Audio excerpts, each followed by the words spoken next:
There is a forgotten chapter in baseball history, and it begins with a man who once conquered a number so sacred that even today it feels untouchable, a 401 batting average. Bill Terry achieved what National League hitters have spent nearly a century chasing. Yet when he passed away decades later, his name barely echoed beyond the walls of a small-town newspaper. How does a player who reached heights reserved for legends slowly fade from the memory of the sport he once ruled? How does someone who led New York to a championship become a figure time quietly overlooked? As you listen to his story, I invite you to think about something. What makes an athlete truly unforgettable? Their numbers or their journey? If this opening sparks a thought or memory of your own, feel free to share it in the comments. Bill Terry's story does not begin with a dream of stadium lights or the fantasy of becoming a hero. It begins in the humid streets of early 1900s Atlanta, where a young boy watched his family fracture and learned far too early that survival mattered more than ambition. At 15, while most kids were still discovering who they were, Terry walked away from home with nothing but his own determination. He worked on railroads and at shipping yards, lifting crates heavier than he was, shaping the strength and stubbornness that would later define his presence on the field. Baseball was never meant to be his destiny. It was simply a job that paid a bit better than the exhausting labor of the docks. That honesty, almost blunt in its simplicity, makes Terry stand apart. In a world where athletes often speak about lifelong passion, his motivation was rooted in responsibility. He needed money. He needed stability.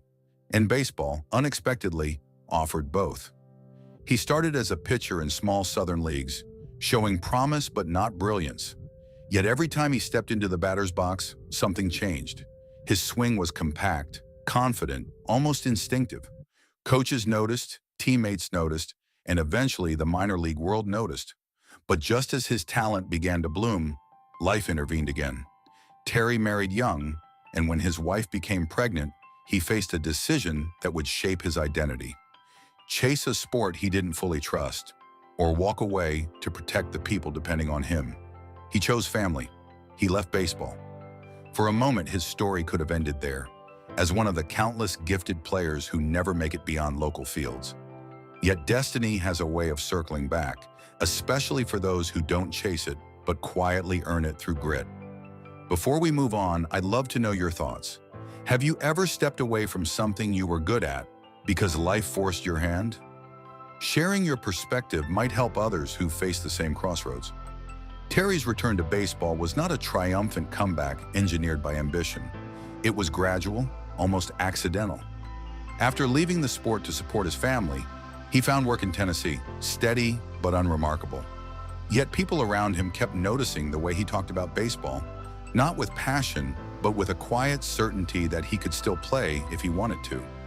Eventually, Memphis of the Southern Association persuaded him to give it another try.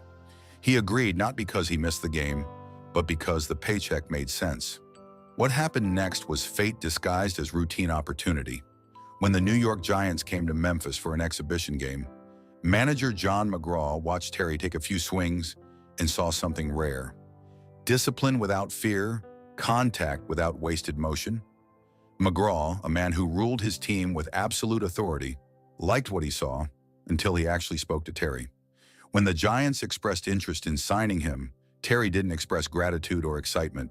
Instead, he stated his price calmly, almost coldly. He wanted a 2-year contract worth more than what rookies normally dared to request. McGraw expected eagerness. Terry offered negotiation. That moment set the tone for a relationship built on mutual respect and constant tension. Their personalities clashed immediately. McGraw enforced strict curfews, demanded obedience, and believed players should feel privileged just to wear a Giants uniform. Terry believed in earning a living and keeping his dignity. One infamous night, he returned to the hotel 2 minutes past curfew and was fined heavily. Instead of arguing, he told the team secretary to double the fine if it meant he could go home. The next day, when McGraw sent him out to pinch hit, a test wrapped in punishment, Terry walked to the plate, tied his laces, and delivered a home run without saying a word. Moments like that defined him. Unbothered by pressure, unwilling to bow, quietly brilliant. For anyone watching, This was the beginning of a complex dynamic. Two stubborn men learning how to coexist while pushing the Giants toward a new era. And as their conflict simmered beneath every game and every decision, it shaped Terry into more than just a hitter. It shaped him into a force that New York would eventually rely on. By the late 1920s, Bill Terry was no longer just a stubborn Southern hitter fighting for his place on the roster. He had become the quiet engine of the New York Giants offense, consistent, disciplined, and impossibly difficult to strike out. Yet nothing in the decade could have prepared baseball for what he was about to do in 1930, a season that still stands as one of the most astonishing individual achievements in National League history. That year, Terry transformed into a hitting machine. His swing didn't look violent or dramatic, but every time the ball left his bat, it sounded different. Cleaner, sharper, almost inevitable. Pitchers tried working him high, low, inside, outside. Nothing worked. He didn't chase pitches. He didn't panic. He simply chose the ball he wanted and punished it. By season's end, he was batting .401. Nearly a century later, no National League player has touched that number again. The beauty of Terry's achievement lies not just in the statistic itself, but in the context surrounding it. America was falling deeper into the Great Depression. Unemployment was rising. Families were struggling to afford food, let alone baseball tickets. Yet in the middle of that darkness, Terry delivered a performance that reminded people how extraordinary human skill could be. Newspapers wrote about him with a sense of awe, describing his at-bats as if they were moments of calm cutting through national anxiety. But Terry himself remained unfazed. He didn't celebrate loudly. He didn't declare himself a legend. He didn't even speak much about the achievement. To him, it was a job well done. Nothing more, nothing less. That restraint makes the story even more powerful. It wasn't ego that guided him. It was discipline, focus, and a strange serenity that made the most difficult skill in baseball look almost simple.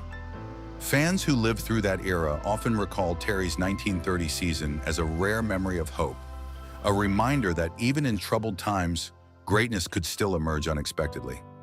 If you've ever witnessed an athlete whose performance felt almost supernatural, I'd love to know. Those memories often shape why we love sports in the first place.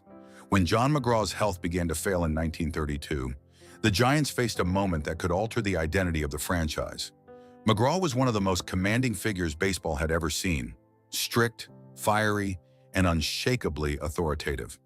Few men in the game could match his intensity, and even fewer could stand up to him. But among the rare exceptions was Bill Terry, the player who negotiated without fear, challenged rules when they felt unfair, and refused to be intimidated by anyone. So when McGraw stepped down and named Terry his successor, the baseball world was stunned. How could the toughest manager of the era choose the man who challenged him the most? Yet in some strange way, the decision made sense. Terry possessed the same sharp mind, the same hunger for structure, and the same expectation for excellence, just expressed with a colder calm rather than fiery rage. What followed was remarkable. In 1933, Terry's first full season as manager, the Giants not only contended, they won the World Series. And Terry wasn't just leading from the bench. He was still playing, still hitting, still anchoring the lineup with the same steady brilliance that had defined his career. Players respected him because he didn't pretend to be perfect. He didn't raise his voice, but he also didn't sugarcoat reality. He wanted smart baseball, disciplined baseball. Baseball played with the same precision that allowed him to dominate pitchers. Under his leadership, the Giants became a team that mirrored his personality: quiet, controlled, efficient, and ruthless in close games. But success didn't erase his stubbornness. Terry disliked intrusive media questions. He bristled when analysts predicted the Giants would fall behind their rivals. He carried himself with a confidence that sometimes slipped into sharpness, and one comment in particular, directed at the Brooklyn Dodgers, would soon turn into one of the most memorable moments of his career. By 1934, Terry's Giants were deep in a tight pennant race with the St. Louis Cardinals. Every game mattered, every inning could tilt the standings, and every comment from a manager carried weight.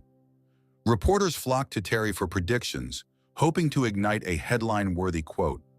For weeks, he brushed them off with polite, practiced answers. Until one morning, when a journalist asked a simple question about a rival team. "What do you think of the Brooklyn Dodgers this year?" Terry paused just long enough to make people lean in and replied with a cool, almost casual tone. "Brooklyn, are they still in the league?" The press room erupted. It was the kind of line that becomes unforgettable the moment it's spoken, sharp enough to sting, confident enough to amuse, and risky enough to echo far beyond the clubhouse walls. Newspapers printed it instantly. Dodgers fans took it personally. Dodgers players took it even more personally. As the season neared its final days, the Giants held a narrow lead over the Cardinals. All they needed was a strong finish. Their last two games against Brooklyn, the team Terry had just dismissed in a single sentence. Baseball has a long memory, especially when pride is involved. The Dodgers played those games like they were fighting for a championship of their own. They outperformed, out-hustled, and out-focused the Giants, winning both matchups and crushing New York's hopes. The Cardinals swept past and claimed the pennant. For Terry, the moment became a lifelong reminder that words can shape destiny. He never apologized, never explained, never rewrote the quote. But privately, those close to him said he understood the weight of what had happened. He wasn't a man who displayed regret openly, but he learned from it in silence. Sports are full of moments like this, where confidence teeters on the edge of consequence. Have you ever seen an athlete or coach say something bold that later came back to challenge them? Feel free to share. These moments often spark some of the most fascinating conversations among fans. To understand Bill Terry fully, you have to step away from the box scores and trophies and look at the man as he lived day to day. Beneath the calm exterior was someone shaped by hardship, responsibility, and an unwavering belief in doing things the right way, even when the right way was defined by the era he grew up in. He was disciplined, focused, and fiercely loyal to those he trusted. But he was also guarded, difficult to read, and sometimes resistant to change. As a manager, he demanded intelligence and precision. He valued players who thought strategically, who respected the game's fundamentals, who didn't make excuses when things went wrong. That mindset earned him respect but also created distance. He wasn't the type to joke in the dugout or build emotional bonds. Many described him as someone who kept his thoughts locked away, opening up only when absolutely necessary. Off the field, Terry carried himself with the same straightforwardness. He avoided controversy, avoided headlines, avoided becoming a spectacle. Yet his adherence to tradition also meant he sometimes viewed new ideas cautiously. In a time when conversations around integration in baseball were beginning to surface, he often referenced the logistical challenges teams faced, reflecting common concerns of the era rather than forward-thinking optimism. He wasn't hostile. He was cautious, shaped by a world that moves slower than the one we know today. This complexity makes Terry human, neither flawless nor deeply troubled, simply a product of his environment navigating a sport undergoing transformation. The contrast between his on-field excellence and his understated personality created a portrait rarely seen in modern sports. A star who didn't chase the spotlight, a leader who didn't need applause, a man whose courage came from quiet conviction rather than loud declarations. Stories like Terry's remind us that greatness often comes with layers. Some athletes shine because they court attention, others shine because they deliver when it matters, even if they leave the celebration to others. Which type do you find more compelling? The loud, charismatic icon or the quiet, steady figure who lets performance speak for itself? Your view might reveal something about how you see leadership and legacy. When Bill Terry stepped away from the Giants in 1941, he didn't linger in New York, didn't chase managerial offers, and didn't attach himself to the game as many legends do. Instead, he returned to the American South, choosing a quieter, more ordinary life that contrasted sharply with the noise of his playing years. In Jacksonville, Florida, he opened a Buick dealership, a practical business for a practical man. Customers would sometimes recognize him, surprised to see a Hall of Famer discussing car prices with the same calm precision he once used to dissect pitches. Inside his office hung a single reminder of his baseball past, his Giants uniform number 3. Not surrounded by trophies, not framed with dramatic flair, just placed with simple respect. It was as if Terry acknowledged his accomplishments without needing to relive them endlessly. Friends said he rarely talked about baseball unless someone asked, and even then, he spoke modestly, often shifting focus to teamwork rather than his own success. As the decades passed, the world of baseball evolved rapidly. New stars emerged, media coverage intensified, and the sport entered an era of storytelling far louder and more emotional than anything Terry had known. His name appeared less frequently in articles and broadcasts. Younger fans grew up not knowing the man who once hit 401, and even in New York, his legacy gently drifted into the background behind more dramatic figures. When Terry passed away in 1989, the tributes were sincere but understated. There were no massive ceremonies, no citywide memorials. His departure echoed his personality, quiet, composed, and free from spectacle. To some, it felt unfair that a player of his magnitude slipped into history so softly. To others, it felt right, as if he had always been destined to walk away without demanding attention. But legends do not disappear. They simply wait to be rediscovered. And every time fans learn about his achievements, his strength, and his humble post-baseball life, the memory of Bill Terry sharpens again. Bill Terry's journey is a reminder that greatness doesn't always come wrapped in theatrics. He wasn't loud, he wasn't dramatic, he didn't craft a public image or chase admiration. Instead, he built a career on discipline, clarity, and a deep respect for the work itself. From a boy who left home at 15 to a man who hit 401 in the midst of national hardship, Terry's story shows how extraordinary things can emerge from ordinary intentions. And yet his quiet departure from baseball, and later from life, adds a bittersweet layer to his legacy. The man who achieved what generations of hitters have failed to repeat stepped away without insisting on recognition. He didn't push his name into the spotlight. He didn't demand to be remembered. But perhaps that humility gives his story even more weight. It invites us to reflect on what truly defines a legacy. Is it the applause we receive, or the impact we leave behind even after the applause fades? This brings us back to the question posed in the opening of this video. How does someone so extraordinary slip into the background of history? Maybe because he chose it. Maybe because he believed his accomplishments spoke loudly enough without him needing to. Before we finish, I'd love to hear your perspective. Do you think athletes like Bill Terry deserve louder recognition in the modern era? Or do you see beauty in the quiet way he shaped the game? Your thoughts help keep these stories alive, and they often open up conversations we don't get anywhere else.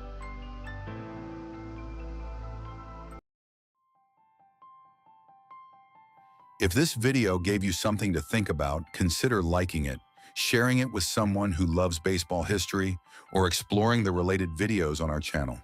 There are many more forgotten legends waiting to be rediscovered.